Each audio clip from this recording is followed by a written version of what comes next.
the final tonight. And the best team in baseball wins it all in 2018. For the first hit. Rutschman into right field. Down the line. A fair ball. Adley will turn first. Head for second. He's going to turn second. Go for third. Rutschman into third base standing. An extra base hit. His first hit in the major leagues. Welcome to the... Those are long pitch innings. I think Blister, that's what you were to make sure. Here's a high fly ball into right. Back his bat's on the move. On the track. He's got it.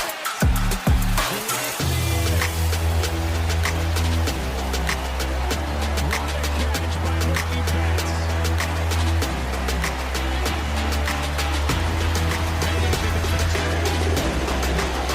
Now, Clifford looking for a clean inning here in the seventh. Hit well out to right center field. Jones still on the move, running out of room, and he made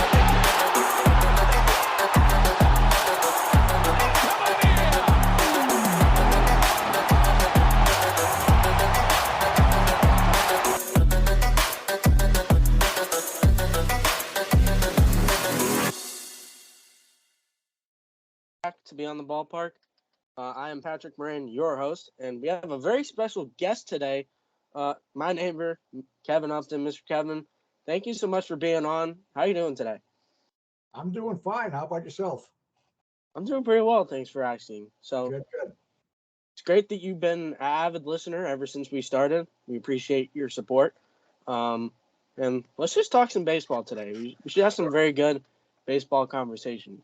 So first of all, I don't want to make you feel too old here, but I do think this is very unique. I know talking to you, you remember the Boston Braves. Yeah. So talk about that. What was that like watching the Boston Braves? Well, yeah, I am probably one of the few people walking the earth that has actually been at a Boston Braves game in Braves Field in Boston, which is only about a mile up Commonwealth Avenue from Fenway Park. And that field is still in use today as the Boston University Athletic Field. So anyway, but yeah, the first baseball games, plural, I ever saw were the Boston Braves. And, you know, I didn't really have a good feeling for what the heck was going on. I was maybe 7, 8 at the most at the time. I'm not sure why my dad took me there, because I was probably a pain in the butt to him. But I'm guessing he probably was trying to give my sister and my mother a couple of hours of peace and quiet with me out of the house. That being said, I do remember, like it happened yesterday, that the first game I ever saw was the Boston Braves versus the Brooklyn Dodgers. And as a matter of fact, probably most of the games I saw, which is probably only 3 or 4, were against the Dodgers. So yeah, I got to see Jackie Robinson play, although I don't remember it. I got to see some of the other Dodger greats like Duke Snider and Carl Furillo and Johnny Padres play, but in my 7 or 8 year old mind, yeah, I had no clue who they were. I do remember on the Boston Braves, the ace pitcher was Warren Spahn, Spahn. Google it. Warren Spahn turned out to be one of the great pitchers of all time. Well over 300 wins. I do believe he's in the Hall of Fame, deservedly so. But he stuck in my mind, mostly because he had this in his windup, he did an old-fashioned full windup. He brought his non-rubber leg way up over his head. I mean, way up over his head, and had a couple of body twitches at the same time. and came down. Also, he was about 6'5" or 6'6".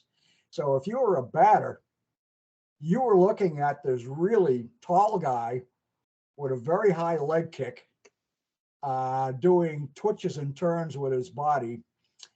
And I'm not sure when you were able to pick up the ball coming out of his hand. And that might be part of the reason for his success. Now, as a kid, I idolized Warren Spahn, idolized him. Wanted to wear his number, all that sort of stuff. And when I went out for high school baseball as a pitcher, I tried to emulate the big high leg kick and the body twitch. It didn't go well. And one of the reasons that it didn't go well, there were a couple. First of all, Warren Spahn was a left-hander. I'm a right-hander. Warren Spahn was a full-grown man, probably at least 6'5", maybe 6'6". And I was a little twerpy kid, maybe 5'5". And Warren Spahn's best pitch was a fastball with a little juice on it that today might be called a cutter. My best pitch was a junk ball. to be very generous about it. But anyway, so he is the dominating player I remember, although one other that caught my eye was the catcher. The number one catcher was a guy named Walker Cooper, who never achieved fame, but he caught my eye because he was 6 feet 7 inches tall. And he was built like a football linebacker. He was a big guy. And me being a twerpy little kid, I remember looking down from the third base grandstand at Walker Cooper and saying, whoa, I don't want to get in the way of him. Yeah, that's big for a baseball player. Oh, yeah. It's huge, especially for a catcher. I think I also, he was huge for a catcher. Yeah. I think I also saw the Philadelphia Phillies play a few times, maybe the Cardinals. But anyway, it all came to a crashing end. The Braves announced they were moving to Milwaukee on my 10th birthday. Oh, I remember this story. This is a good story. And I remember there was a birthday in my mother's dining room.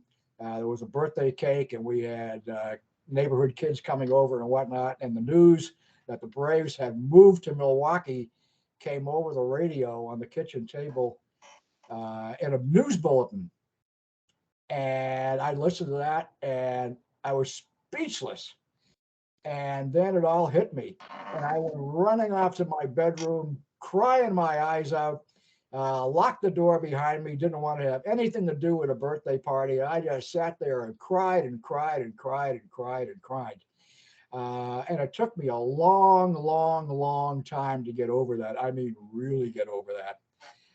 Because Patrick, in those days, in the 2-team baseball towns, if you were a Braves fan, you wanted nothing to do with the Red Sox. That makes sense. If you were a Red Sox fan, you wanted nothing to do with the Braves. And even today in New York, the Mets fans hate the Yankees. Of course, everybody hates the Yankees. That's true. That's true. In Chicago, you don't see any Cubs fans coming to the White Sox games. You don't see any White Sox fans going to Cubs games. They hate each other. That's just the way it was. Angels, Dodgers, not a good relationship. The Angels are about 20 miles south of Los Angeles and Anaheim, so it's not quite the same, but there's still. Yeah. You're not going to see many Angels fans going up to Chavez Ravine to see the Dodgers and vice versa. So I don't think the feeling's quite that intense. But anyway, it took me a long, long, long, long time to come over to the Red Sox, and I don't think I really was fully on the bandwagon until the miracle of 2004 when they broke the curse. Even I had to go along with that. Yeah, that makes sense. Yeah, like you said, the Angels are in Anaheim. They're not really in Los Angeles. So yeah, it's kind of the same with the Giants in Oakland because they're on opposite sides of San Francisco Bay. So Giants fans are in San Francisco, and the Oakland fans are in what they call the East Bay. And I guess the Oakland fans won't have a baseball team much longer from everything I read. They'll have to go to Las Vegas. Yep, that's right. They'll be. It seems like Vegas is trying to build up some sports over there. So Yeah. that's interesting. They got the Knights in hockey, the Raiders in football, or I guess used to. I don't remember. So many moves. So that's cool that you remember the Boston Braves. I know I probably made you feel old, but I just think that's very unique. So any other like cool stories about baseball that you have Well, besides yeah, Boston Braves? going back a number of years, I don't want to bore your audience, but I was Right. thinking of the dominating players I ever saw. Both as a kid and as an adult, and in terms of pitchers, the one that most comes to mind immediately was Bob Gibson. Ooh, great pitcher. Was Cardinals. Yeah. Yeah. Bob Gibson was a beast among beasts. He was big. He was again 6'5", 6'6", very muscular. He probably could have been in a bodybuilding contest and done very well. And he had a very nasty attitude, especially toward batters. If you were a batter, he didn't like you. And he threw the ball at 100 miles an hour. And in those days, pitchers pretty much pitched complete games. Yeah. And Bob Gibson, if I haven't got his stats handy, but if you look up his stats, I think you'll find Bob Gibson completed a hellacious number of his games. So if you were a batter, you had 9 innings to look out at Bob Gibson throwing 100 miles an hour. Now, he had great command of his pitches, so he didn't hit many batters unless he intended to. But in second place among the beasts was a reliever for the Red Sox named Dick Raddatz, another big guy, also threw the ball 100 miles an hour. But he was a reliever, and in fact, in today's parlance, he would be called a closer. He could throw the ball 100 plus miles an hour, but unlike Bob Gibson, he had no idea where the ball was going. And batters were absolutely terrorized to stand in against Dave Raddatz. And he actually hit a couple, although, no permanent harm done that we know of. So yeah, Raddatz was an absolute beast. They don't make them like that anymore. They don't. And with the Bob Gibson thing, if we flash back to our all-time draft on the podcast, I took Bob Gibson. He's in my all-time rotation. Good for you. So that's looking pretty good. He was dominant fireballer. That dude was a beast back in his day. So definitely one of the all-time great players. I was thinking. I also saw. I saw Roger Maris. I saw Mickey Mantle. I saw all the great Yankees, to the extent there are great Yankees, but I still hate them. Yeah, I mean, they're all-time greats on the Yankees, but I don't like the Yankees, so it's definitely. Well, one of the greatest signs I ever saw held up in bleachers was when interleague play first started, and the New York Mets came to Fenway Park. And Pedro Martinez was pitching for the Red Sox, and I forget how the game turned out. It's not important. But when the television camera panned around and got into the center field bleachers between the innings, somebody was holding up a sign saying, "At least not Yankee fans," and I thought that was hilarious. That's great. Mets fans, I wouldn't say are as bad as Yankee fans. But so Fate, you've been a Red Sox fan for quite some time. What was your favorite Red Sox team of all time? Oh, it has to be 2004. I mean, there are other teams that had a lot of characters on. I mean, by the way, speaking of great players, I remember Ted Williams. Obviously, saw him play a number of times. There was a very colorful center fielder that played right next to him in the 50s, early 60s, named Jimmy Pearsall, who I think eventually became a White Sox broadcaster. And let's see.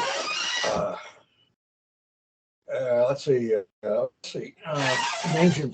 Oh, Hawk Harrelson. Hawk Harrelson was a Red Sox before he went to the White Sox and later became their broadcaster, and he was pretty fun. Excuse me. And who could forget in the 1970s, Spaceman Bill Lee? And they didn't call him Spaceman for nothing. Go on to YouTube and Google up Spaceman Bill Lee sometime, and you'll get some great clips. He got into a hell of a fight one time with the Yankees. I think it was I forget who he took on, but there was an absolutely bloody brawl between the Yankees and the Red Sox involving Bill Lee. Mm. Yeah, there have been a couple fights between the Yankees and Red Sox historically, which makes sense. Obviously, you have the Veritek and A-Rod back in 2004, which you mentioned. Yeah, that was nothing compared to the Bill Lee incident. That was push and shovey. But that fight in the modern era was pretty remarkable. The Veritek and A-Rod. I remember watching the clip of that. That was pretty crazy. But I would get into a fight with A-Rod if I wanted to. I don't like A-Rod at all. So yeah. He's not your favorite broadcaster? No, I personally don't like him for ESPN. He's not very good at his job, in my opinion. I mean, he's just kind of an idiot, personally. Yeah. So now moving to present time, with the 2023 Boston Red Sox, they've been playing well recently. Now, personally, and no offense to you, I don't see a ton of roster strength, but they've been playing some decent baseball as of late. Do you think they're for real this year? Let's put it this way. I don't think they're going to be as bad as most people thought they were in the preseason. But on the other side of the coin, I don't think they're anywhere near as good as that recent winning streak might have you think they are. So anyway, but speaking of Red Sox, by the way, I'm not a big admirer of the Red Sox ownership. So let's let it go with that. But that doesn't mean I don't kind of like some of their players and Chaim Bloom, who's trying to put that thing together and whatnot. There's a lot of people second guessing him right now, and to date they've been wrong. But there's a lot of season to go, so we'll see. So yeah, to answer your question, if it's an answer, yeah, I don't think they're as bad as they were forecast to be, but I don't think they're as good as what they've seemed to be lately. I think their starting pitching leaves a whole lot to be desired. The relief pitching has been pretty good recently. We'll have to see. They got this young kid, Brian Bello, who pitched a strong game his last time out, but he's been very spotty. I mean, he's looked as bad as he looked good the last time. So I think he still has to find his niche. The one guy that's really surprising for the Red Sox, to me anyway, is Duran. Yeah. I mean, he's a big boy. He can hit the ball a mile. For his size, he runs like greased lightning. I think he's already stolen something like 9 bases, and that amazes me because his first couple of years when he was brought up, he was always sent back down because he'd do things like drop routine fly balls, take obvious call third strikes, do a lot of dumb things, but maybe somebody got to him down in the minors and straightened his act out. So he's been a real surprise. Yeah, I would agree. Former really good prospect for the Red Sox, and then obviously, like you said, never really put it together at the big league level. Kind of was just controversial in how he played, but now he's just mashing the ball. I can't deny that, and I've seen that as an Orioles fan. Yeah, and he's running. That's true. He runs really well for his bigger build. All of a sudden, he's not dropping fly balls either. Yeah, I mean, as of right now, it looks like the Red Sox got a pretty good young outfielder on their hands, and maybe at one point this year, this kind of looked like Duran's last chance to make it with the Red Sox, or else they could have let him go. But he's performed really well, and he's become an important part of that lineup. But obviously, the Red Sox play in a really tough division where pretty much every team is over 500. And I saw on Twitter, I believe it was, or somewhere on social media, if the Yankees were in last place, which is fantastic, if they were in the AL Central, they'd be in first. So the AL East is a really good division. Obviously, you have the Tampa Bay Rays off to this crazy start. You have the Orioles playing really well. The Blue Jays are, a good team. This AL East is probably one of the better divisions we've seen all time. So, well, the Orioles don't surprise me on the good side. They're living up to exactly what I thought they'd do. They're a really interesting team, and they've got depth on both sides of the ball. On the other side, the disappointing teams to me are the Cardinals. I would agree. Can't explain that at all. And believe it or not, the Chicago White Sox, they're not going anywhere. And I thought they'd be contending this year. They still might, but I thought they were gonna, be better and play like a better team, but they really haven't. And obviously, the Cardinals coming off a division victory. They won the division last year in the NL Central, but they're not really on track to do that this year. The Cardinals have already dug a hole for themselves, and they can't really seem to get themselves out of it. So, which I find very interesting because that Cardinals team is really good. But they've had some underperformances on the offensive side of the ball, and then the starting pitching hasn't really been good. So that's another thing for me to take note of. So you're a guy that likes to have the hot takes. So do you have any hot takes to share? Oh my gosh. Woo. My hot take is as long as the Yankees are in last place, I'm a very happy man. That's a good hot take. I think a lot of fans would agree with you. Oh, by the way, I'll give you a hot take. With all the rules changes, when I was coming in before the season, I was kind of set in my ways and said, I don't think I like these. It sucks. But now that I've seen a bunch of games on TV and whatnot, my hot take is I've changed my mind. I've done a complete flip flop. I think the pitch clock is a great idea.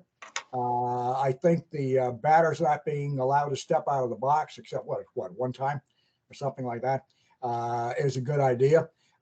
Anything I'm not so sure about the pizza box bases, but they don't seem to be affecting anything. So hot take is I was a non-believer, but now I believe. I'm liking what I see.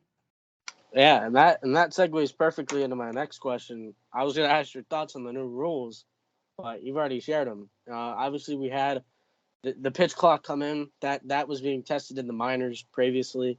Yeah. We have the bigger bases now. That's another thing. And I don't remember the last one.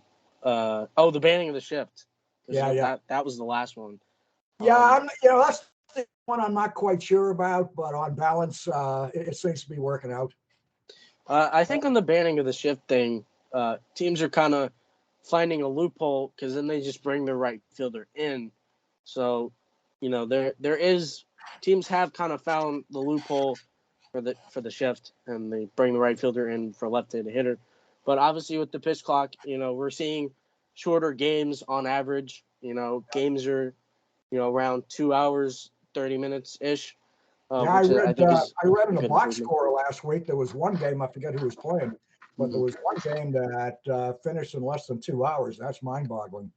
There have been a couple of those games that finish under 2 hours, and I do think that's important because a lot of people, wouldn't be interested in baseball because of how much time it took. And now that games are shorter, I think it is better for the game of baseball because that's going to get more people interested. And then in regards to stolen bases, like we're seeing more runners run. Stolen base percentages are up. More runners are taken off, and we're also seeing, guys who would steal 30-something bases last year, they're on track to steal like 40. So that gets more action in there, better for the fans to watch. They want to see the excitement. So, hey, even the Red Sox are stealing bases, and that's saying a lot. I mean, like the aforementioned, you have Jaron Duran who can run really well, but I guess the Red Sox don't have a ton of great runners per se. Yeah, but they're ready.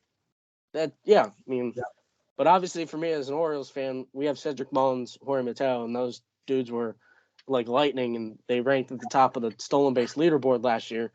So that's playing. I think more. you guys are going to go a long way this year. Yeah, I mean, I've loved watching this year. Obviously, we had a stretch of not really playing good teams, but then we went up against the Braves. We went up against the Rays. We didn't take the series in Atlanta, but I think, we hung in each game. We did win one, but the other two, were really hard fought. And we took 2 out of 3 from the Rays. So I think, this was a big part of the Orioles schedule for people. And, seeing if they were actually, a good team. And, they're playing well against good teams. So a lot of people are starting to believe the Orioles now. And on that note, what is your opinion on the Orioles and, their competition in the AL East? Well, you say they're in the AL East, so they're going to have to gut it out with some other pretty strong teams, including the much loathed Yankees, who may be in last place, but they're still a pretty good team, man. And and like any Yankee team, they're loaded with long ball hitters, and they have that short porch in right field in Yankee Stadium. So even though it's the last place team, you got to contend with them. Toronto, you mentioned, is I think Toronto's a little bit on the disappointing side, to tell you the truth, but there's a lot of season left, and I think they'll straighten themselves out, so they'll be there. Tampa Bay just seems to have some kind of magic potion the last couple of years. The Red Sox are the question mark, but I put right now I'm seeing a 3-way fight in the AL East with the Orioles and the Rays and Toronto, and then the wild card is the Yankees. If they straighten out whatever is ailing them right now, they could bust up a lot of dreams toward the end of the year. But I think all that being said, I think the Orioles are going to be right in the thick of it, right down to the end. So that's my prognostication.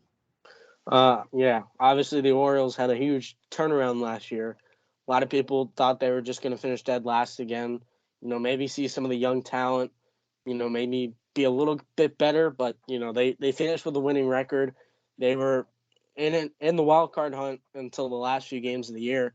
So the Orioles definitely sped up that rebuild timeline, which I think was pretty impressive. And I think it was really on the backs of Adley Rutschman, our catcher, who's been huge. He got called up May 21st, and the Orioles were below 500. And obviously he didn't get off to a great start last year. Like, he scuffled the first few weeks, but once he turned it on, he not only did he turn it on for himself and his own individual play, he turned it on for the team. And I think that was, he was huge last year for the Orioles, just working with pitchers and getting the offense going. So I think he's one of those players that has that you can put the inspirational tag on, even though he's a very young guy. So I like him a lot. But I think the Orioles are going to be right there. By the way, I think one thing that can be said for the Orioles management is sticking with Brandon Hyde as the manager, even though they had a couple of bad years. But a lot of other teams would have ditched him and gone with somebody else and probably not improved their lot. So there's something to be said with being patient. That's true. Obviously, we saw Brandon Hyde kind of get there at the beginning of the rebuild. The Orioles were not good for a few seasons, but the Orioles hung in with him, and he's looking a lot better than he once did as a manager. So yeah, like got to give credit. Yeah, hats off to the ownership of the Orioles, because if Brandon Hyde was with almost any other team, he'd have been gone by now. Yeah, I mean, the Angeloses are another group of idiots. You know, the whole lawsuit going on, and they're not really paying any attention to the Orioles, which is hardening because I think the Orioles, if they had ownership that cared, could get even higher. You know, we would have seen the Orioles be even more aggressive in free agency. We thought they were going to be. They weren't really. But, you know, if you look back and if they had an ownership that was willing to invest a little more, you know, who knows where the Orioles would be now, you know. Yeah. So, Well, but things run in cycles, you know. You have your up years, you have your down years, then you have your up years again. I think the Orioles are in an up cycle, so enjoy it. I certainly am. It's fantastic to see. I saw a lot of bad Orioles teams, and now I get to watch a team that's one of the best in baseball this year so far. So to wrap it up here, because that's all the questions, we got a little rapid fire. So just a few rapid fire questions here. So first off, favorite player of all time? Warren Spahn. Yep, you mentioned him. Any reason? Just stuck with you all these years? There was just something magic about him. Mhm. And I think that big high leg kick mesmerized me. I think you can probably find clips on Google. Next up, favorite uniform of all time? I think there's something nice about the Cardinals uniform. It's not overly busy, but it's colorful, and it's been steady. They really haven't changed anything in all those years. And when you have a classic look, stick with it. Right, and they certainly have stuck with it. Favorite stadium that you've been to? Let's see. Well, it's not Fenway Park. I'm Wow. not a big Fenway Park fan. I was hoping they would have replaced it a long time ago. That's a hot take in itself. Yeah. Now I haven't been to a lot of the modern ballparks, but I do like Camden Yards. I really do. I think it's a modernized Fenway. I mean, Camden still has its nooks and crannies. There's a little bit of character about it, but you don't have the smell of 1912 hot dogs walking down the hallways. And then last on the rapid fire, favorite baseball movie? Ooh, there really aren't that many of them. But the obvious one comes to mind, Field of Dreams. Yeah, they have a game for that now every year. Yeah. That's a great one. Kevin Costner. That was Yep. a fantastic movie. That's a classic. Well, that's all I got today. Thank you so much for your time. Thank you so much for willing to come on the show. Yeah. Hey, thanks for having me. No problem. And that's going to be the episode. If you enjoyed this episode, please follow us on whatever platform you use for listening to our podcast. Everything, as usual, will be linked in the description. And we'll see you next time.